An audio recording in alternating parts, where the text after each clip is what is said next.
This AIO is one tall, cool glass of non-conductive fluid, and its price is just as refreshing.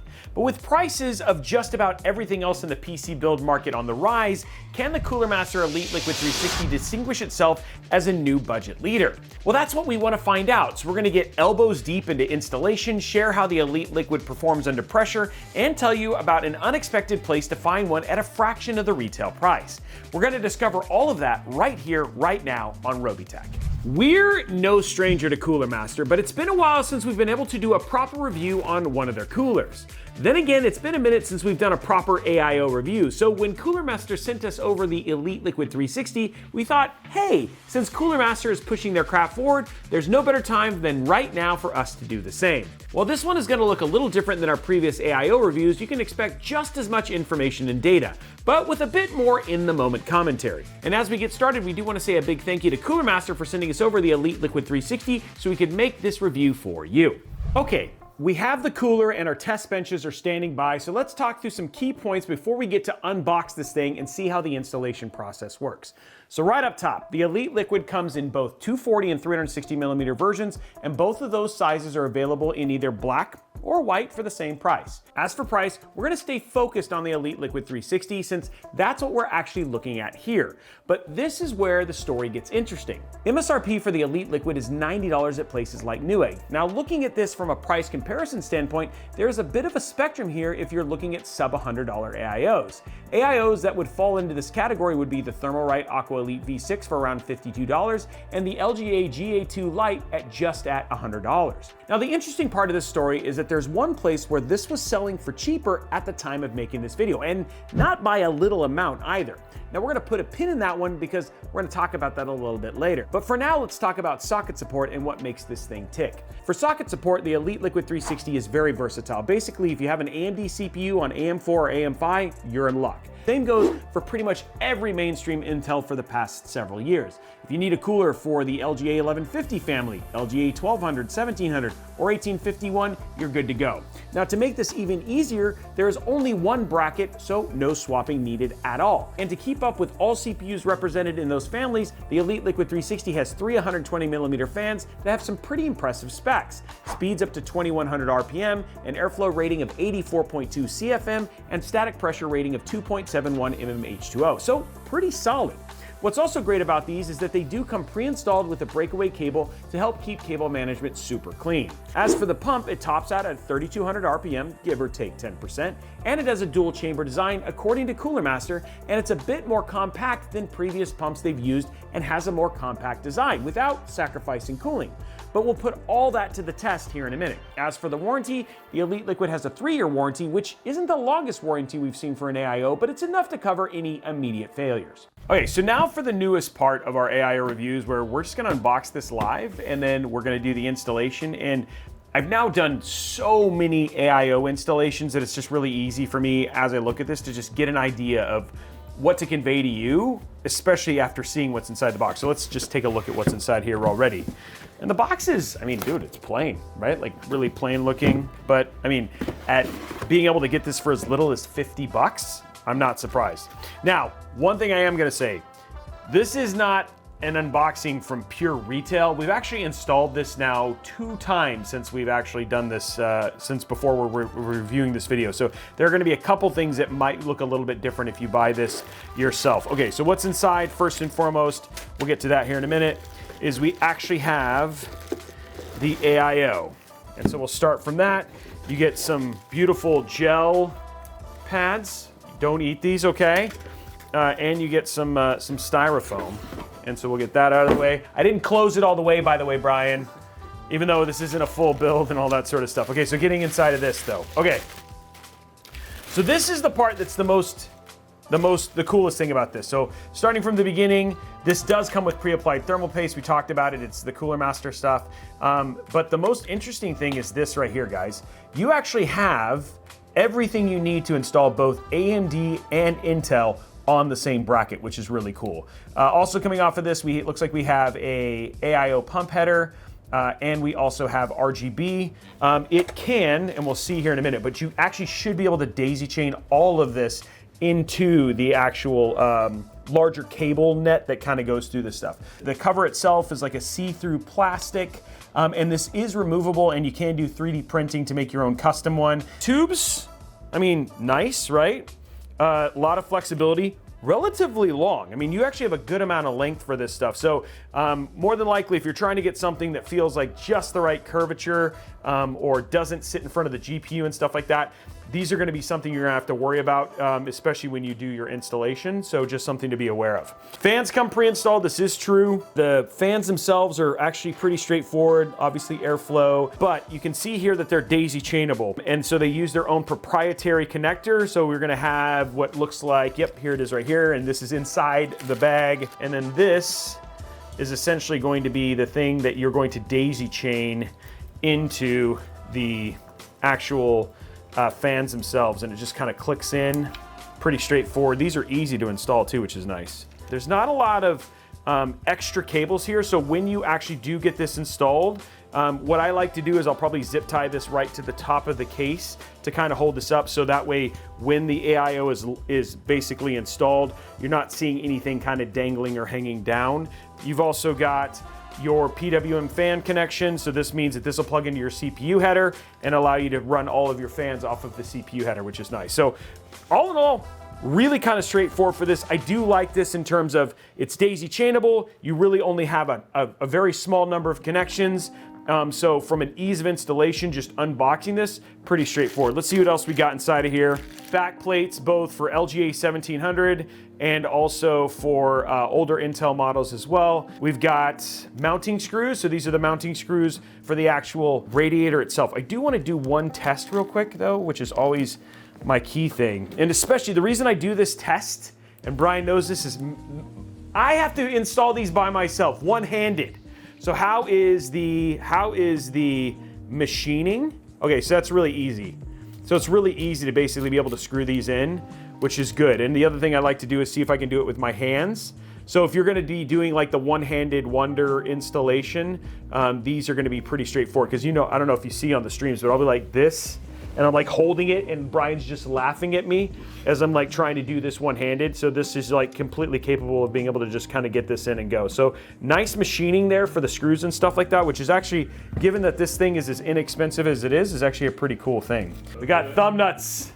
We got our thumb nuts. So there's the thumb nuts. That's the official title of these right here, which are gonna basically mount this on for both. This right here, and I'll show you what this is for. So when you basically daisy chain your RGB like this, notice you'll just be able to put this in, and then this just essentially covers it, like so, and then that secures it, so that way this doesn't pull apart. I will say, including something like this is actually kind of a nice little bonus. It'll keep you from having your RGB flicker on and off, which is actually a nice thing. So there's that. We've talked about what this is like. Let's just show how to install it on both Intel and AMD, and then see how that process works. The one thing I really do love though is that you will not have to switch backplates. That's actually a really, really cool thing, but let's go and grab an AMD motherboard. We'll start with that because it's A, not because I'm choosing a favorite, just starting with A, and we'll do our AMD installation here real quick. Okay, so first thing we're gonna do is we're gonna remove the pre-installed AMD bits here. Pretty straightforward. Just for the sake of simplicity, I'm just gonna stick a single dot on here. I'm not keeping this in here, just don't want it to be like no thermal paste, because you guys would rage. If I did this without any thermal paste, people would rage. All right, so we're gonna install 4 of these posts into each corner. Screw in nicely. Got nice, like seriously, really, really easy in terms of installing these. You're gonna wanna go all the way down nice and tight. Okay, so one thing I'm gonna do, guys, is if I was gonna do this, for my installation, I would run this cable like this. Main reason is it's just gonna make it a little easier to hide the cable. So just a little tip, but you don't have to do this.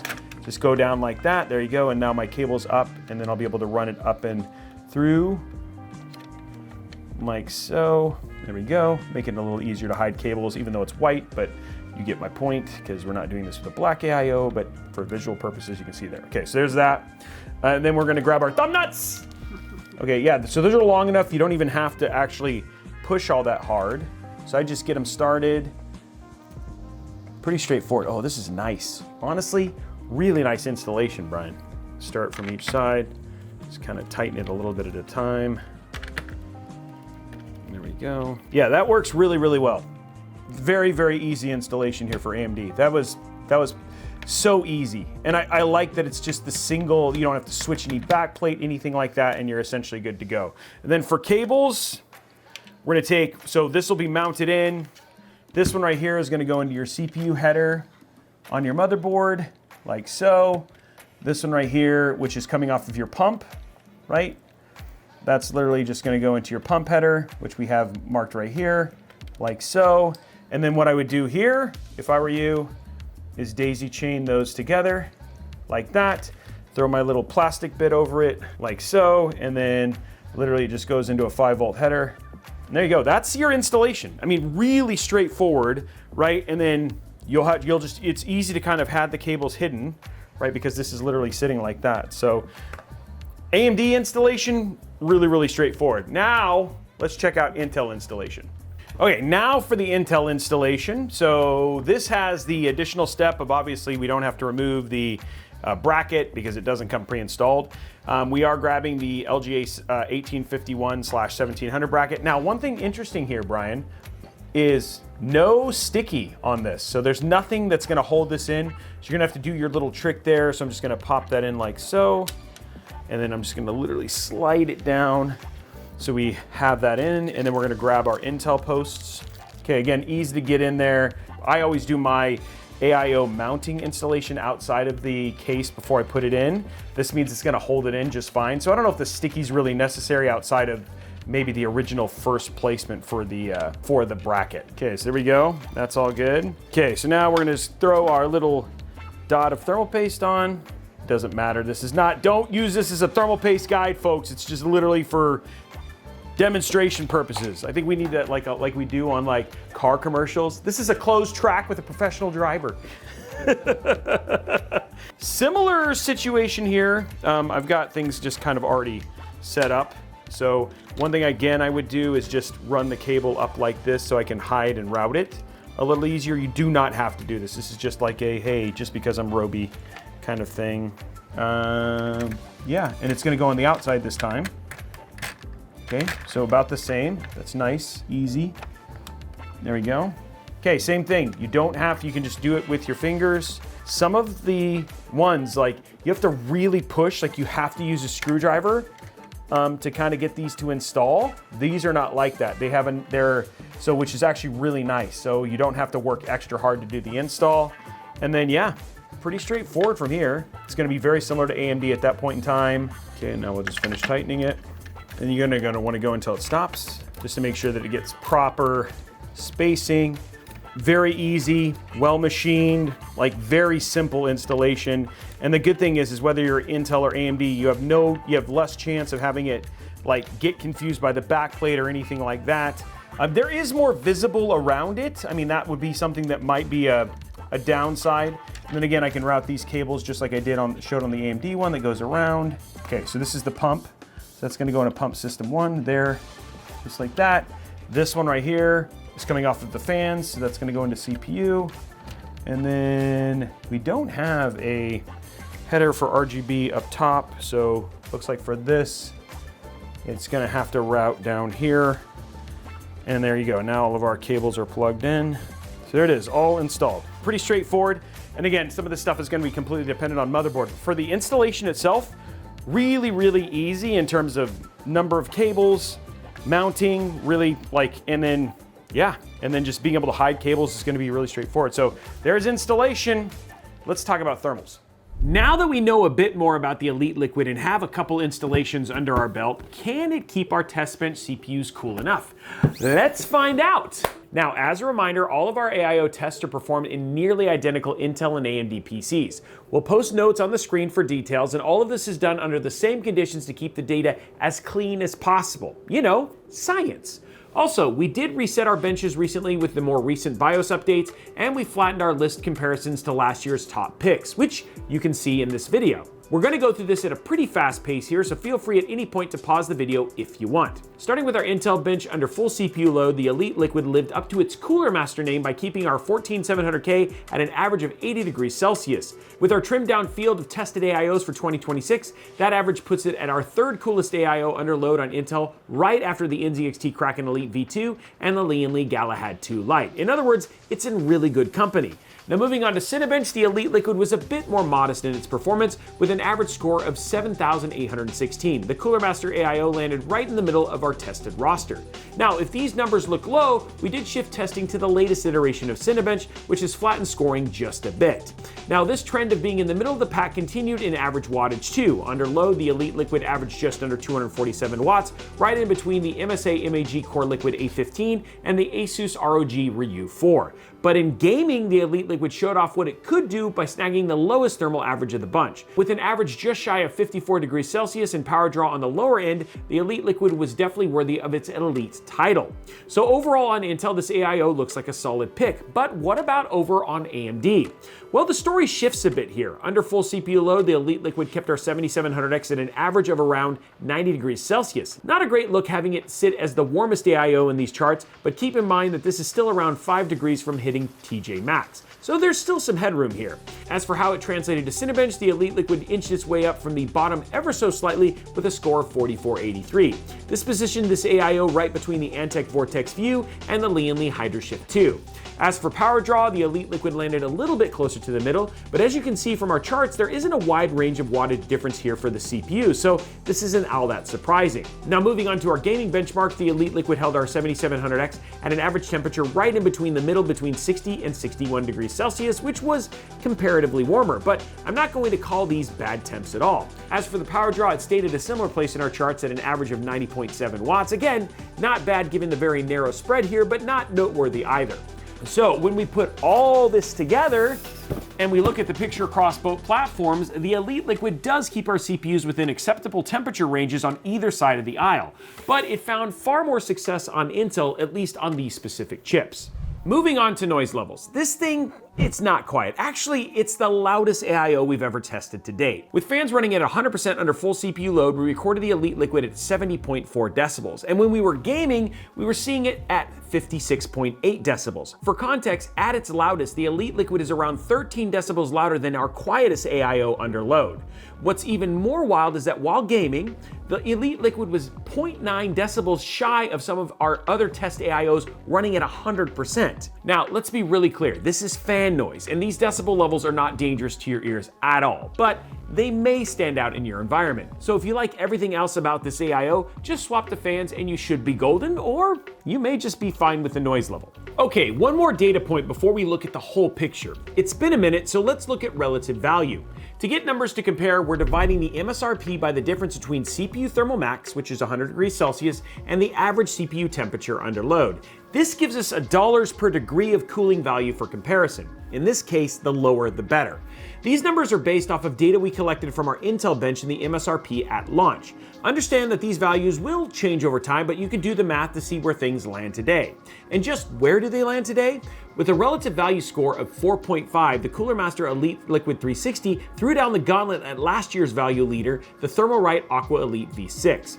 While its value score landed in second place, keep in mind that's based on the $90 MSRP. At $60, the Elite Liquid rivals Thermalright's Aqua Elite V6. But remember, we actually found the Cooler Master Elite Liquid 360 for $50, and we found it at B&H Photo, which then changes the game entirely when we talk about value. Guys, just keeping it real, for $50, this AIO is a crazy good value when you look at the landscape, but I'm getting a little bit ahead of myself. And all of this brings us to one final question. Is the Cooler Master Elite Liquid 360 worth considering for your next AIO? I have two vastly different answers here, but I want to start with the reasons why this AIO might not be the right fit for you before talking about why it might be.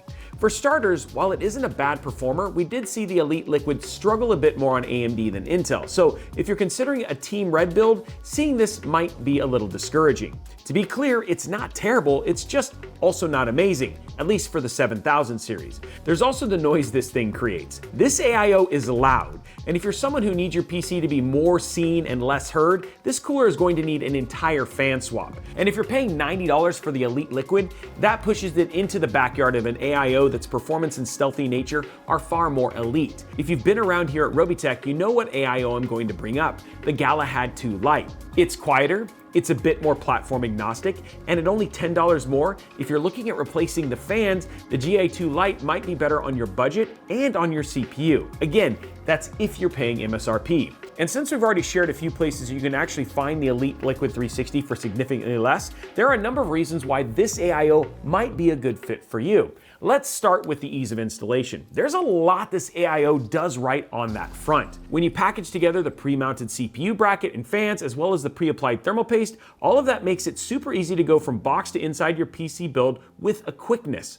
Also, the breakout cable makes it pretty simple to do cable management, and Cooler Master does a good job with their documentation showing you how to plug in everything, even if you're new to installing AIOs. As for its cooling potential, the Elite Liquid does what it needs to do. It keeps your CPU cool. While we were seeing it perform better on Intel, if you were using a Ryzen 9000 series chip, I don't think you're going to see the same temps we did during our testing. Now, let's go back to price. At $90, this is a very solid value for a very simple AIO. While it isn't flashy, it does have its own sense of style.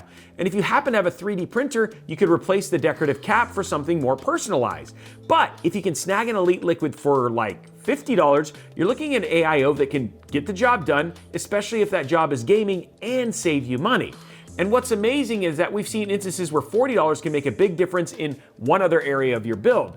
At least there was a time when $40 could get you into a new GPU tier. In any case, while it's still a little early to call it the budget king of 2026, the Cooler Master Elite Liquid does seem to be sizing up the crown. So those are our thoughts on the Cooler Master Elite Liquid 360, but we want to know what you think. What do you think about this sub $100 AIO? Or maybe even $50 AIO? Would you replace the fans, or are you unbothered by the fan noise? And if you have one, what's something that you learned about it that we may have actually missed? Let us know that in the comments below. And hey, while you're down there, if you like this video or you learned something from it, we'd love if you'd hit those like, subscribe, and notification bell buttons. We have a lot more content like this coming here on Robeytech, Robeytech Live, and all of your other favorite social media platforms. And hey, if you have any questions or maybe you want to talk about this video, hop over to our Discord server over at discord.gg/Robeytech. Thank you so much for watching this, and I look forward to seeing you on the next one.